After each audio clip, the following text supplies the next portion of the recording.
నమస్తే D news కి స్వాగతం నేను మీ మెర్సీ ముందుగా బులెటిన్ లో headlines Indian medical association hall నందు జరిగిన ఎస్సీ ఎస్టీ జర్నలిస్టుల ప్రమాద బీమా కార్డుల పంపిణీ కార్యక్రమంలో పాల్గొన్న ఒంగోలు శాసనసభ్యులు దామచర్ల జనార్దన్ రావు ప్రజల కోసం మహానిర్సలు శ్రమిస్తున్న వ్యక్తులు జర్నలిస్టులు అని కొనియాడిన దామచర్ల అమరావతి సచివాలయం నుండి ఉప ముఖ్యమంత్రి పవన్ కళ్యాణ్ నిర్వహించిన అన్ని జిల్లాల కలెక్టర్ల మీడియా కాన్ఫరెన్స్ లో పాల్గొన్న జిల్లా కలెక్టర్ తమీం అన్సారియా జిల్లా గ్రామ సభలో గుర్తించిన పనులన్నిటినీ పల్లె పండుగ కార్యక్రమంలో ప్రారంభించేలా చర్యలు తీసుకోనున్నట్లు వెల్లడించిన కలెక్టర్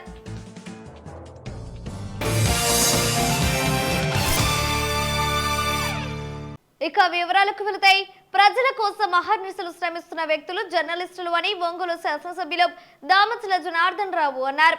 ఒంగోలులోని సంతపేటలోని ఇండియన్ మెడికల్ అసోసియేషన్ హాల్ నందు జరిగిన ఎస్సీ ఎస్టీ జర్నలిస్టుల ప్రమాద బీమా కార్డుల పంపిణీ కార్యక్రమంలో ఆయన ముఖ్య అతిథిగా పాల్గొన్నారు. ఈ సందర్భంగా జరిగిన కార్యక్రమానికి అసోసియేషన్ నాయకులు గేరా అజయ్ బాబు అధ్యక్షత వహించగా ఒంగోలు పార్లమెంటు సభ్యులు మాగుంట శ్రీనివాసులు రెడ్డి, మార్కాపురం శాసనసభ్యులు కందుల నారాయణ రెడ్డి, ప్రముఖ పారిశ్రామికవేత్త కంది రవిశంకర్ పాల్గొన్నారు. అనంతరం ఒంగోలు శాసనసభ్యులు దామచర్ల జనార్దన్ రావు మాట్లాడుతూ జర్నలిస్టులు అందరూ తప్పనిసరిగా బీమా సౌకర్యం పొందాలని, అందుకు తమ వంతు సహకారం అందిస్తామని అన్నారు. జర్నలిస్టుల పిల్లల కోసం రాయితీ కల్పిస్తామని భరోసా కల్పించారు. త్వరలోనే జర్నలిస్టులు సొంత ఇంటి కలను తప్పక నెరవేరుస్తామని హామీ ఇచ్చారు. అనంతరం జర్నలిస్టులకు ప్రమాద బీమా కార్డులను అందజేశారు.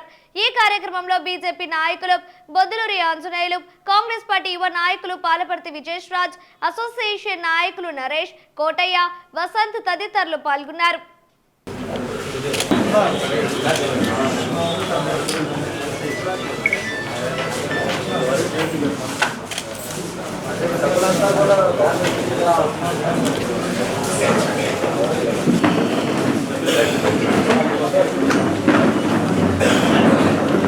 చాలా సంతోషమైన విషయం ఏంటంటే మన రవిశంకర్ గారు పాలసీ అందరికి కూడా ఎవరైతే కెమెరామ్యాన్ ఎస్సీ ఎస్టీ ఎంతో పేదవాళ్ళు ఉంటారో వాళ్ళందరికీ కూడా ఈరోజు హెల్త్ ఇన్సూరెన్స్ చేయడం అనేది చాలా సంతోషమైన విషయం. ఎందుకంటే ఎప్పుడు కూడా మెయిన్ కావాల్సిన ఫెసిలిటీస్ ఏవైతే ఉన్నాయో, చిన్నది ఏదైనా హెల్త్ ప్రాబ్లం వచ్చినా లేకపోతే యాక్సిడెంట్స్ అయినా ఏదైనా కూడా మన కుటుంబాన్ని ఆదుకునే విధంగా ఒక 10 లక్షల రూపాయల పాలసీ వేసుకోవడం చాలా సంతోషమైన విషయం. కాబట్టి అందరి తరఫున రవిశంకర్ గారికి మనస్ఫూర్తిగా అభినందనలు తెలియజేస్తాం. కాబట్టి మంచి కార్యక్రమాలు, వాళ్ళ ఆర్థిక పరిస్థితి ఏంటి, చదువు కూడా చాలా ఇంపార్టెంట్ కాబట్టి చదువుకునేటప్పుడు ఆ ఫీజులు కూడా మీరు ఏదైనా కూడా చెప్పండి, తప్పకుండా మేము అందరం ఉన్నాం, అందరం కూడా సహాయపడతాం.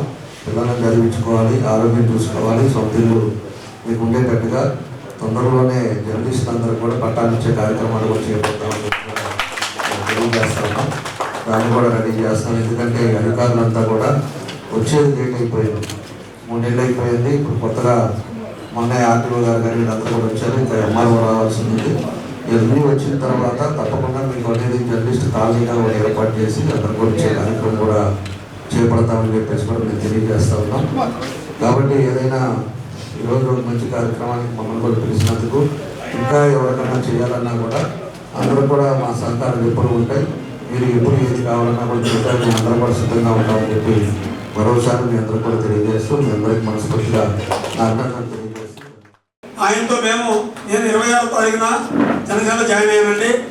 నేను జాయిన్ అయిన తర్వాత సార్ని కలిసి సార్ని తీసుకొని సార్ బ్లెస్సింగ్ తీసుకొని సార్తోనే కంటిన్యూగా నడవాలని చెప్పి ఈ కూటమిని అందరూ గౌరవించి ఈ కూటమి ప్రకారం నడవాలని చెప్పి మా ఆల్రెడీ పైనుంచి ఉన్న ఇన్స్ట్రక్షన్స్ ప్రకారం మా రియాజ్ గారు ఉన్నారండి, ఉమ్మడి జిల్లా ప్రెసిడెంట్ గారు, ఆయన మేము కలిసి సార్తో కలిసి నడవాలని చెప్పి 10 మందికి మంచి పనులు చేయాలని చెప్పి సార్ నోటికి తీసుకెళ్లాలని చెప్పి సార్తో కలిసి నడిచి బాగుండాలని చెప్పి నెక్స్ట్ ఈ జర్నలిస్టులు కూడా మీ అందరూ కూడా హ్యాపీగా మీ ఫ్యామిలీస్ బాగుండటం కోసం ఈ ఒక యూనియన్గా ఏర్పడి మనం చేసుకున్నందుకు నాకు జర్నలిజం అంటే జర్నలిస్ట్ అంటే చాలా గౌరవం అండి, అపారమైన గౌరవం.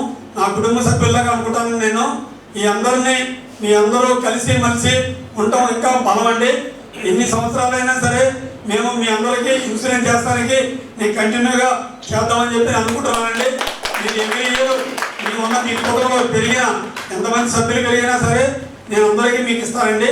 లాస్ట్ ఇయర్ చెప్పినట్లే ఇప్పుడు కూడా మీతో కలిసే నడుస్తానండి. Thank you very much. Sir collector ఆఫీస్లో మీటింగ్ ఉంది కాబట్టి తొందరగా వెళ్ళాలి కాబట్టి ఈ తొందరగా నేను ముగిస్తాను. జిల్లాలో ఇటీవల నిర్వహించిన గ్రామ సభలో గుర్తించిన పనులన్నిటినీ పల్లె పండుగ కార్యక్రమంలో ప్రారంభించేలా చర్యలు తీసుకున్నట్లు జిల్లా కలెక్టర్ తమీం అన్సారియా తెలిపారు. ఉప ముఖ్యమంత్రి పవన్ కళ్యాణ్ అమరావతి సచివాలయం నుండి అన్ని జిల్లాల కలెక్టర్లతో నిర్వహించిన వీడియో కాన్ఫరెన్స్ లో జిల్లాలో ఉపాధి హామీ పథకం కింద చేపట్టిన పనుల గురించి జిల్లా కలెక్టర్ వివరించారు. ఉపాధి హామీ పథకం కింద జిల్లాలో 972 పనులకు పరిపాలన అనుమతులు ఇవ్వగా 928 పనులకు సాంకేతిక అనుమతులు లభించిన విషయాన్ని జిల్లా కలెక్టర్ ఉప ముఖ్యమంత్రికి వివరించారు. నిర్మాణ పనులు చేపట్టడానికి ఇసుక సమస్య లేదని, సిమెంట్ సరఫరా సకాలంలో జరిగేలా ప్రభుత్వం పర్యవేక్షిస్తే జనవరి నాటికి పనులన్నీ పూర్తయ్యేలా చేస్తామని జిల్లా కలెక్టర్ తెలిపారు. పనులన్నీ చేపట్టేందుకు స్థానిక ప్రజా ప్రతినిధులను సమన్వయం చేసుకుంటూ ప్రణాళికలు రూపొందించిన విషయాన్ని జిల్లా కలెక్టర్ తమీం అన్సారియా ఉప ముఖ్యమంత్రి పవన్ కళ్యాణ్ కు వివరించారు. వీడియో కాన్ఫరెన్స్ లో DWAMA project director Joseph Kumar, జిల్లా పంచాయతీ అధికారి ఉషారాణి, జిల్లా పరిషత్ సిఇఓ చిరంజీవి తదితరులు పాల్గొన్నారు. We are having some technical issues which has already been brought to the notice of the commissioner sir. 37 works have been pending sir for the want of technical sanctions because those works are the CC drains sir. The limit of that work is only 1 lakh sir, but our proposals that we have sent is more than 1 lakh sir. So if we get a sanction, technical sanctions for that works, we would be able to ground that works also sir in the next week.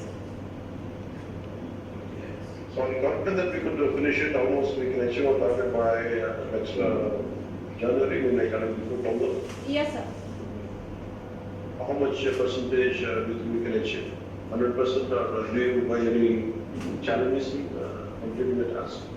Sir, I had a meeting with the SCPR and other engineering staff sir. What they have said sir for the availability of the cement sir, their inputs is that sir, so we have to get the cement through Nirman portal sir. It would be time consuming అని చెప్పారు sir. కొద్దిగా మనము cement availability టైంలో ensure చేయగలిగితే 4 months లో we would be able to complete all the work sir. And for sand also sir, ఇప్పుడు bulk approval ఇచ్చారు sir. Sand we are ensuring it sir from the nearby districts sir, Nellore and Kadapa sir. So sand won't be an issue sir. Only thing is with respect to the cement sir. So for that, if some clarity is given from the state, sir, we would be able to proceed and we would be comfortably completing this work, sir, by January. Janasena party నాయకులు, కార్యకర్తలు, వీర మహిళలతో ఆ party నాయకులు, ప్రముఖ పారిశ్రామికవేత్త కంది రవిశంకర్ ఆత్మీయ సమావేశం నిర్వహించారు. ఒంగోలులోని రవిప్రియ మాల్ నందు జరిగిన ఈ సమావేశంలో పార్టీ శ్రేణులు పాల్గొన్నారు. ముందుగా ఇటీవల జనసేన పార్టీలో చేరిన కంది రవిశంకర్ ను పలువురు ఘనంగా సత్కరించారు. అనంతరం పార్టీ నాయకులతో సమావేశం నిర్వహించిన ఆయన జిల్లాలో పార్టీ బలోపేతంతో పాటు క్రియాశీలకంగా వ్యవహరించవలసిన విషయాలపై వారితో చర్చించారు. పార్టీ అధినేత ఉప ముఖ్యమంత్రి పవన్ కళ్యాణ్ ఆదేశాలనుసారం జిల్లాలో పార్టీ బలోపేతం కోసం కృషి చేస్తామని ఆయన తెలిపారు.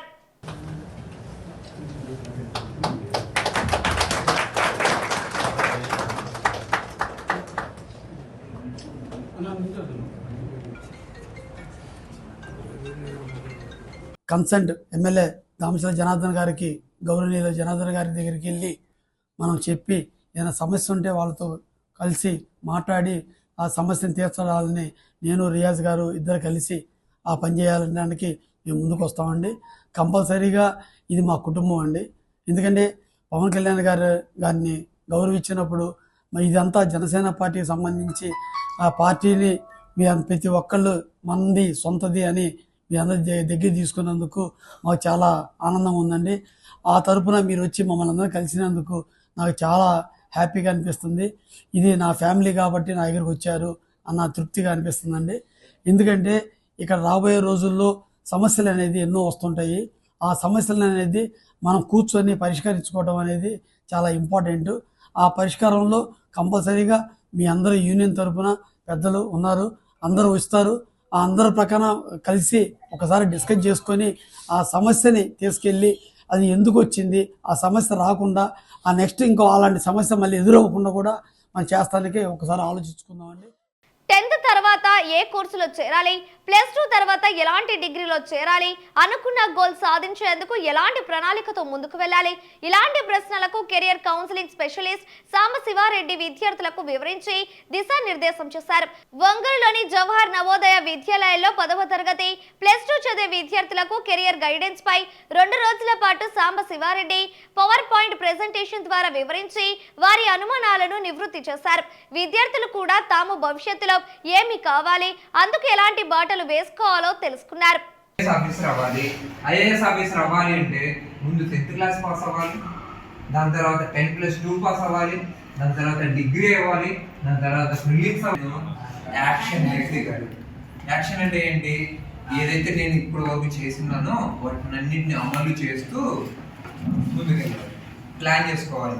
అంటే ఇప్పుడు నా 10th క్లాస్ అయిపోవాలి అంటే మార్చ్ 2025లో నా 10th బోర్డ్ ఎగ్జామ్స్ ఉన్నాయి అంటే నేను ఇప్పటి నుంచి నా సిలబస్ని ఎలా కంప్లీట్ చేయాలి, సిలబస్ కంప్లీట్ చేసిన దగ్గర నుంచి నేను స్కోర్ ఎలా గెటన్ చేసుకోవాలి, రేపన్న రోజు 25 మార్చ్లో నా 10th క్లాస్ని కంప్లీట్ చేసుకోవడం కోసం ఇప్పటి నుంచి నేను One program is held by our principal ma'am to guide children about their career and take decisions about career.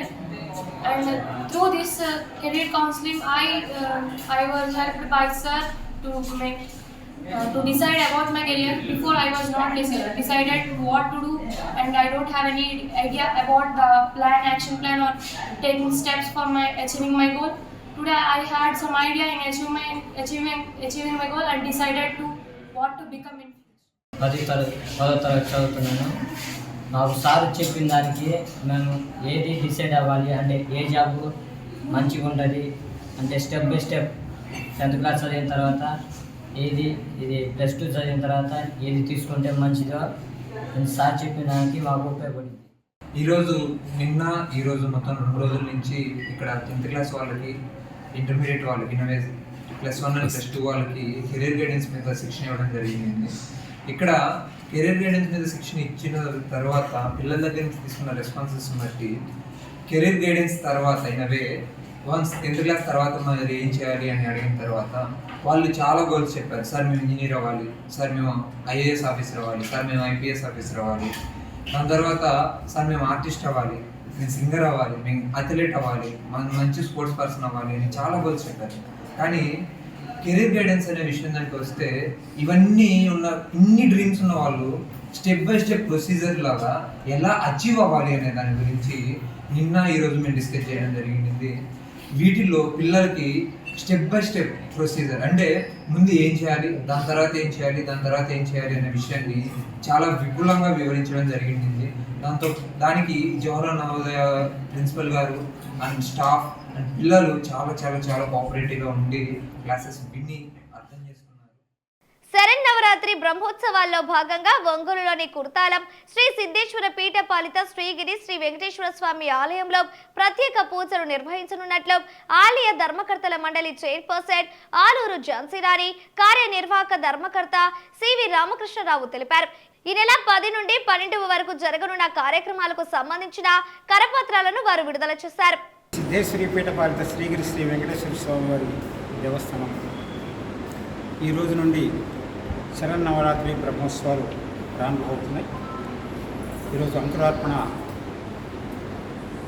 మా యొక్క ఆస్థాన ప్రధాన అర్చకులైనటువంటి శ్రీ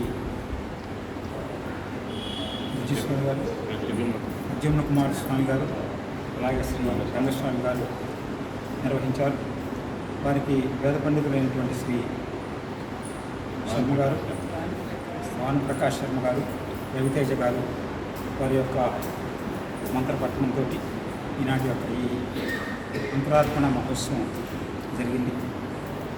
ఈ 9 రోజులు శ్రీవారి శరన్నవరాత్రి బ్రహ్మోత్సవం సందర్భంగా విశేష కార్యక్రమాలు ప్రతినిత్యం కూడా ఉంటాయి. ముఖ్యంగా 10/10/24 అంటే గురువారం నాడు, అలాగే శుక్రవారం నాడు 11/10/24, 12/10/24 ప్రత్యేకమైనటువంటి కార్యక్రమాలు ఉంటాయి. 10/10/24 తేదీన హనుమత్ వాహన సేవ ఉంటుంది. ఈ సేవలో శ్రీ కొన్నూరు శ్రీనివాసులు గారు, ఆధ్యాత్మిక ప్రసంగాన్ని చేస్తారు. అలాగే 11/10/24 శుక్రవారం నాడు సాయంకాలం శ్రీవారి యొక్క ఊంజల్ సేవా మహోత్సవం ఉంటుంది. శ్రీ వివిఎస్ వినోద్ కుమార్ గారు, శ్రీగిరి శ్రీ వెంకటేశ్వర దేవస్థానం ఆస్థాన గారికి వారి యొక్క గాత్ర కచేరీ ఉంటుంది. 12/10/24 శనివారం నాడు శ్రీ స్వామివారి యొక్క తిరువీధి ఉత్సవం ఉంటుంది. ఈ ఉత్సవ అనంతరం శ్రీ సుబ్బారావు గారి యొక్క శిష్య బృందంచే కోలాట కార్యక్రమం జరుగుతుంది. ఈ కార్యక్రమాలన్నీ కూడాను 10, 11, 12 కార్యక్రమాలు. ప్రైవేటు దుకాణాల ద్వారా మద్యం అమ్మకాలకు సంబంధించిన దరఖాస్తులను ఈ నెల 9వ తేదీ సాయంత్రం వరకు స్వీకరించడం జరుగుతుందని ప్రకాశం జిల్లా ప్రొబేషన్ శాఖ అధికారి షేక్ కాజం మహద్దీన్ అన్నారు. ప్రకాశం జిల్లా వ్యాప్తంగా 171 షాపులు టెండర్లు ఆహ్వానించామని అన్నారు. ఇప్పటి వరకు 796 మంది మద్యం దుకాణాలకు టెండర్లు వేశారని ఆయన తెలిపారు. మొత్తం 4 స్లాబ్ల ద్వారా ఈ ప్రక్రియ జరుగుతుందని వెల్లడించారు. ఈ నెల 11వ తేదీ ఉదయం 8 గంటలకు జిల్లా కలెక్టర్ అధ్యక్షతన ఎన్జీఓ హోం నందు అందరి సమక్షంలో డ్రా తీయడం జరుగుతుందని తెలియజేశారు. మద్యం దుకాణాల కోసం దరఖాస్తులు వేసుకున్న వారు సకాలంలో డ్రా కేంద్రానికి చేరుకోవాలని ఆయన కోరారు. ఇప్పుడు ప్రస్తుతం జరుగుతున్నటువంటి ఈ మద్యం విధానంలో భాగంగా 2 సంవత్సరాలకి లైసెన్స్ ఇవ్వడం జరుగుతుంది. ప్రైవేటు షాపుల ద్వారా మద్యాన్ని అమ్మాలని ప్రభుత్వం నిర్ణయించింది. అందులో భాగంగా మా ప్రకాశం జిల్లాకి 171 షాపులు వచ్చేసి నోటిఫై చేశాము గెజెట్లో. ఈ 171 షాపులకు గాను ఇప్పటి వరకు మనకు 796 అప్లికేషన్లు వచ్చాయండి. 169 షాపులకి అప్లికేషన్లు రావడం జరిగింది. 2 షాపులకు వచ్చేసి సింగరాయకొండలో వచ్చేసి ఇది నిన్నటి వరకు 2 షాపులు వచ్చేసి ఇంకా ఎవరు వేయలేదండి. ఈరోజు అన్నీ భర్తీ అయిపోతాయి. మేము మద్యం వ్యాపారస్తులతో చాలామందితో మాట్లాడడం జరిగింది. వాళ్ళు ఈ పాలసీ మాకు చాలా అనుకూలంగా ఉందని చెప్పేసి ఔత్సాహికులంతా ముందుకు వస్తున్నారు. కారణం ఏంటంటే గతంలో ఒక మండలంలో పలానా ఊర్లో షాప్ అంటే ఆ ఊర్లో మాత్రమే షాపును వచ్చేసి పెట్టాల్సి వచ్చేది. ఇప్పుడు యూనిట్ మండలాన్ని ఒక యూనిట్గా తీసుకున్నారు. అంటే మండలంలో 3 షాపులు 2 షాపులు లేదా ఎన్ని షాపులు అయితే ప్రకటించిందో ప్రభుత్వము ఆ షాపులు ఎక్కడైనా పెట్టుకోవచ్చు. వాళ్ళు బుద్ధి పుట్టినట్టుగా పక్కపక్కనే పెట్టుకోవచ్చు లేదా నచ్చిన ఊర్లో పెట్టుకోవచ్చు. అదేవిధంగా నగర పంచాయతీ, మున్సిపాలిటీ, కార్పొరేషన్లో గతంలో వార్డుల వారీగా పెట్టేవాళ్ళు షాపులు. ఫలానా వార్డు అంటే ఆ వార్డులోనే పెట్టాల్సి వచ్చేది. ఇప్పుడు ఈ వార్డులు లేకుండా ఆ పరిధిలో వాళ్ళు ఎక్కడైనా సరే షాప్ పెట్టుకోవచ్చు. ఈసారి 4 స్లాబులు ఇచ్చారండి. ఈ 4 స్లాబుల్లో 10,000 జనాభా కంటే తక్కువ ఉన్న మండలాల్లో వచ్చేసి 50 లక్షలుగా లైసెన్స్ ఫీజు ఉంది. 10,000 దాటి 50,000 మధ్యలో ఉండే మండలాల్లో వచ్చేసి 55 లక్షలు. ఈ 50,000 దాటి 5 లక్షల మధ్యలో ఉంటే 65 లక్షలు. 5 లక్షలు దాటితే పట్టణాల్లో వచ్చేసి 85 లక్షలు. మా జిల్లాలో వచ్చేసి 85 లక్షల స్లాబ్ లేదండి. 55 లక్షల స్లాబ్ కింద 51 షాపు, ఈ 65 లక్షల స్లాబ్ కింద 120 షాపులు వచ్చాయండి. ఇది ఒకటి. మేజర్గా ఏంటంటే గతంలో ఇప్పటికి మార్పులు ఏంటంటే గతంలో వచ్చేసి ఒక వ్యక్తికి ఒక షాపు మాత్రమే కేటాయించేవాళ్ళు. అంటే అతను ఎన్ని చోట్ల వేసినా ఒక షాపు అతనికి లాటరీలో రాగానే మిగిలినవి అన్నీ అతనికి సంబంధించిన అప్లికేషన్లు జిల్లా మొత్తం మీద లేదా రాష్ట్రం మొత్తం మీద తీసేసేవాడు. ఇప్పుడు అలా లేదండి. ఒక వ్యక్తి ఎన్ని అప్లికేషన్లు అయినా వేసుకోవచ్చు. అతని పేరుతో ఎన్ని లైసెన్స్లు వచ్చినా అతను నిర్వహించుకోవచ్చు. గతంలో లైసెన్స్ ఫీజు సంవత్సరానికి వచ్చేసి 3 విడతలుగా చెల్లించేవారు. ఇప్పుడు వచ్చేసి 6 విడతలుగా చెల్లించవచ్చు. అంటే ప్రతి 2 నెలలకు ఒకసారి అతను మిగిలిన లైసెన్స్ ఫీజుని చెల్లించుకోవచ్చు.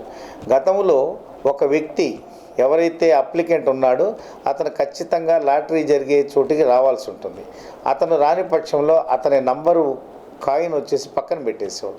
ఇప్పుడు అతను రాకపోయినా లాటరీ అయితే తీయడం జరుగుతుంది. తర్వాత అతను వచ్చి కట్టుకోవచ్చు. లేదా అతని తరపున ఒక అతని సెల్ఫ్ డిక్లరేషన్ ఇచ్చి ఒక వ్యక్తిని వచ్చేసి పంపించవచ్చు. ఇవి వచ్చేసి మేజర్ మార్పులు. ఇక్కడ నానా రకాల వదంతులు వినపడుతున్నాయండి. దయవుంచి ఏ వదంతుల్ని నమ్మొద్దు. మీరు స్వేచ్ఛగా అప్లికేషన్ వేసుకోండి. చాలా పారదర్శకంగా లాటరీ తీయడం జరుగుతుంది. అది కలెక్టర్ మేడం గారి ఆధ్వర్యంలో పారదర్శకంగా జరుగుతుంది. ఈ మొత్తం వీడియో తీయబడుతుంది. ఈ వీడియోని జరుగుతున్నటువంటి లాటరీ జరుగుతున్న విధానాన్ని పై అధికారులు వచ్చేసి మానిటరింగ్ చేస్తుంటారు హెడ్ ఆఫీస్ నుంచి. కాబట్టి మా విన్నపం ఏంటంటే మీకు స్వేచ్ఛగా అప్లికేషన్లు వేసుకోండి, ఎన్ని షాపులు వచ్చినా మీ పేరుతో తీసుకోండి. ఒంగోలులోని జవహర్ నవోదయ విద్యాలయ విద్యార్థులకు సాధారణ వైద్య పరీక్షలు నిర్వహించారు. ప్రతి నెల అక్కడ చదువుకునే విద్యార్థులకు వైద్య పరీక్షలు చేస్తుంటారు. అందులో భాగంగా వెంగముక్కలపాలెం పట్టణ ఆరోగ్య కేంద్రం వైద్యుడు కాశీవలి విద్యార్థులకు సాధారణ పరీక్షలు నిర్వహించారు. విద్యార్థుల్లో ఎవరికైనా రక్తహీనత ఉందో లేదో పరీక్షించారు. 10 సంవత్సరాలు నిండిన విద్యార్థులకు టీడీ వ్యాక్సిన్ వేశారు. విద్యార్థులకు కంటి పరీక్షలు నిర్వహించారు. జవహర్ నవోదయ విద్యాలయ ప్రిన్సిపల్ గీతలక్ష్మి పర్యవేక్షణలో జరిగిన వైద్య శిబిరంలో విద్యాలయకు చెందిన స్టాఫ్ నర్స్ మంజుల దగ్గరుండి విద్యార్థులకు వైద్య పరీక్షలు చేయించారు.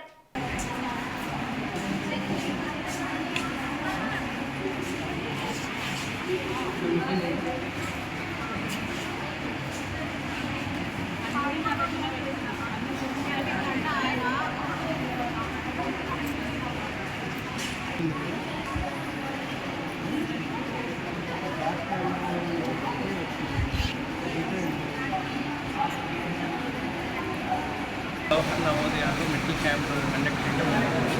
సో ఈ క్యాంప్లో ఏంటంటే అందరికీ బ్లడ్ టెస్ట్ చేయడం జరుగుతుంది. ఫీవర్స్లో మలేరియా, డెంగ్యూ అన్నీ చేయడం జరుగుతుంది. అండ్ రక్తహీనత అనీమియాకి సంబంధించి టెస్ట్ కండక్ట్ చేయడం కూడా జరిగింది. సో ఎవరికైతే హిస్టరీ తక్కువ ఉందో వాళ్ళకి మెడికేషన్స్ అనేది ప్రొవైడ్ చేయడం జరిగింది. అండ్ ఇంకా టీడీ వ్యాక్సిన్స్ అంటే టెటనస్ అండ్ డిప్తీరియా, దీనికి సంబంధించి 10 సంవత్సరాలు 16 సంవత్సరాలు వీళ్ళకి వ్యాక్సిన్ వేయమన్నమాట. సో ఎవరైతే వ్యాక్సిన్ అవసరమో వాళ్ళకి వ్యాక్సినేషన్ వేయడం జరిగింది. పిఎంశ్రీ నవోదయ విద్యాలయ స్కూల్ నుండి నిన్న ఈరోజు మెడికల్ క్యాంప్ జరిగింది. జనరల్ ఫిజిషియన్ వచ్చి అందరికీ 6th, 7th, 8th, 9th వరకు చేశారు. అలాగే కృష్ణా నేత్రాలయం నుంచి వచ్చి వాళ్ళు కూడా I checkups 6th, 7th, 8th, 9th చేయబడింది. 16 years పెట్టిన వాళ్ళకి టీడీ వ్యాక్సిన్ వేస్తున్నారండి. వ్యాక్సినేషన్ షెడ్యూల్ అండి, నేషనల్ వ్యాక్సిన్ ఇది. సో 60 years పెట్టిన వాళ్ళంటే కొంతమంది 10th ఉన్నారు, 11th ఉన్నారు, 12th ఉన్నారు. సరే వాళ్ళకి కవికుల గురువు మహాకవి కాళిదాసకృత దేవి అశ్వదాటి శ్లోకాలు గంగచరి ప్రవాహ కవిత ధారలతో నవరసభరిత మనోజ్ఞమైన భావాలతో భక్తి క్షేత్రంలో పారిజాత కుసుమలై నేటికి పరిమళిస్తూ ఉన్నాయని ప్రముఖ ఆధ్యాత్మిక ఉపన్యాసకులు ప్రకాశం జిల్లా రచయితల సంఘం అధ్యక్షులు పొన్నూరు వెంకట శ్రీనివాసులు అన్నారు.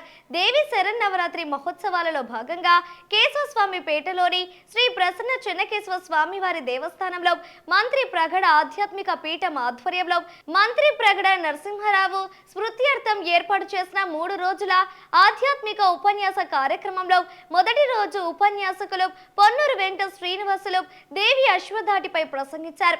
దేవి అశ్వధాటిలో మహాకవి కాళిదాసు ఆది పరాశక్తిని శృంగార రాసది దేవతగా, జ్ఞానమృతి వర్షిణిగా, మాతృమూర్తిగా, రాక్షస సంహారిణిగా వర్ణించారని అన్నారు.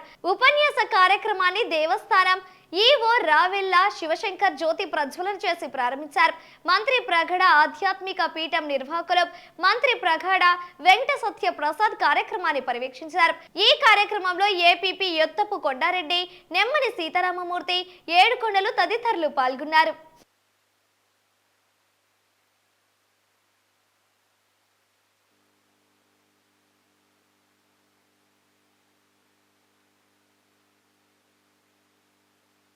మొట్టమొదటి శ్లోకంలోనే ఎలా చెప్పాడు చూడండి.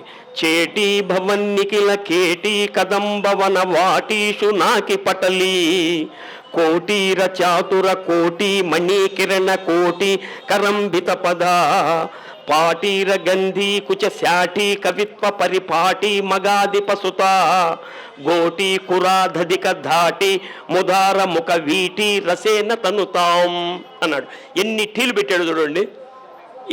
ఇన్ని టీలు అంటే ఆ గుర్రపు ఆ డెక్కల చప్పుడు ఏ విధంగా అంటుందో అలానే ఆయన చేటి భవన్నికిల కేటి కదంబవన వాటీషు నాకి పటలి కోటీర చారుతర కోటి మణి కిరణ కోటి కరంబిత పద పాటీర గంధి కుచ శాటి కవిత్వ పరిపాటి మగాదిపసుత గోటి కురాదధిక ధాటి ముఖార పీటి రసేన తనుతాం అన్నాడు. ఇది ఆయన ఆ శైలిలో ఉన్నటువంటి గొప్పతనం. ఏమిటి ఏమైనా అర్థమైందా? ఏమీ అర్థం కాదు. నేను 10 సార్లు చదివినా నాకు అర్థం కాదు. నేనేం చెప్పాలి? నేను చెప్పాలంటే ముందు నేను అర్థం చేసుకోవాలి. నేను అర్థం చేసుకుంటే కానీ మీకు చెప్పలేను. నాకే అర్థం కాకుండా మీకు నేనేం చెబుతాను? దీన్ని అర్థం చేసుకోవడానికి నాకు అంత సమయం పట్టింది. అయినా కానీ అమ్మవారు ఇచ్చినటువంటి అనుగ్రహంతో ఆ పెద్దలు రచించినటువంటి పుస్తకాలు, వాళ్ళు చేసినటువంటి వ్యాఖ్యానాల నుంచి నేను కొంత తెలుసుకున్నాను. ఒంగోలు నగరంలోని సీతారాంపురంలో శ్రీ రాజరాజేశ్వరి దేవి బాలభక్త సమాజం ఆధ్వర్యంలో 24వ దసరా శరన్నవరాత్రి మహోత్సవాలు ఘనంగా నిర్వహిస్తున్నారు. సోమవారం నాడు రాజరాజేశ్వరి దేవి అన్నపూర్ణ దేవిగా భక్తులకు దర్శనమిచ్చారు.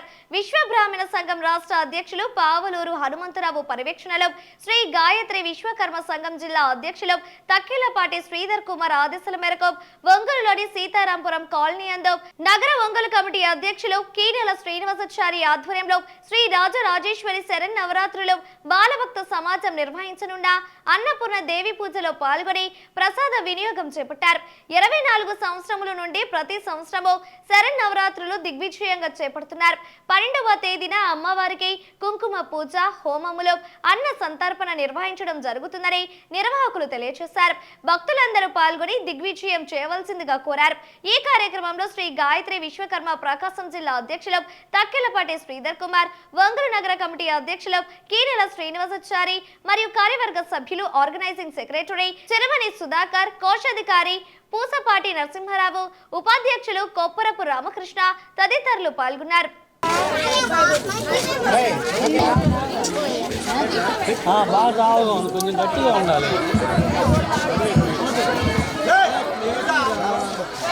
ఇవి బులెటిన్లోని విశేషాలు. తిరిగి మరో బులెటిన్లో కలుద్దాం. అప్పటి వరకు keep watching the news Ongole.